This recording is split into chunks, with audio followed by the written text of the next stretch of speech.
Up, we have Bajaj Finance's third quarters, which are coming in later today, and with the expectation of asset quality to remain stable, we have Harsh joining us again to give us an update on this one. Harsh. Well, yes, Agam. So, the NBFC behemoth now to come out with numbers.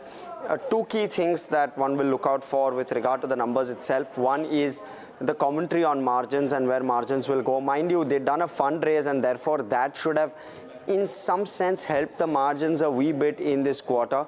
Extent, etc. is of course something that the street will await as to what is the extent of the margin improvement due to this particular equity raise. The other piece of course is with regard to credit costs expected to be largely benign, growth expected to be extremely strong, but growth path going forward is something that your analysts will be looking out for as to whether they can continue to grow at 30% plus, because they've done that at least for the last couple of quarters on quite a large loan book size. So that's the other thing.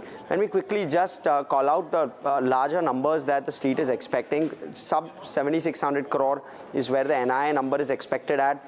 You're expecting profit after tax also at roughly 3,750 odd crore. Both of those are expected to grow roughly 28% year over year. But those are the key pieces. Of course, the other piece will also be with regard to capital adequacy, how that has evolved given the tweaks that RBI has made with regard to risk-weighted assets. Of course, certain pockets of unsecured lending, which Bajaj Finance seems to have been calibrating. Some commentary around that will also be a monitorable. Okay, Harsh, thank you so much for getting us what we can expect from Bajaj Finance's third quarter.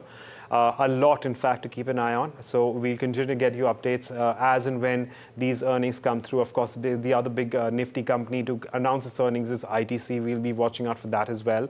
Let's not forget that Bajaj Finance will be important. Why? Because tomorrow is also the Fin Nifty expiry, the weekly options expiry. And Bajaj Fin Twins are the two stocks other than the large banks which comprise of that, which in fact may have some sort of an implication as far as the Fin Nifty expiry is concerned tomorrow, pardon me. Today, of course, we have the BankX and the Mid-Cap Nifty expiry. In overall, as far as the markets are concerned, well, we continue to see strength both on the Sensex and the Nifty. In fact, trading near days highs, which isn't too bad, because there is no doubt that there is a bout of short covering which has come through after significant volatility that we've seen last week. Well, on that note, it's a wrap on Earnings Edge, but stay tuned to NDTV Profit for more news and updates. Stay tuned.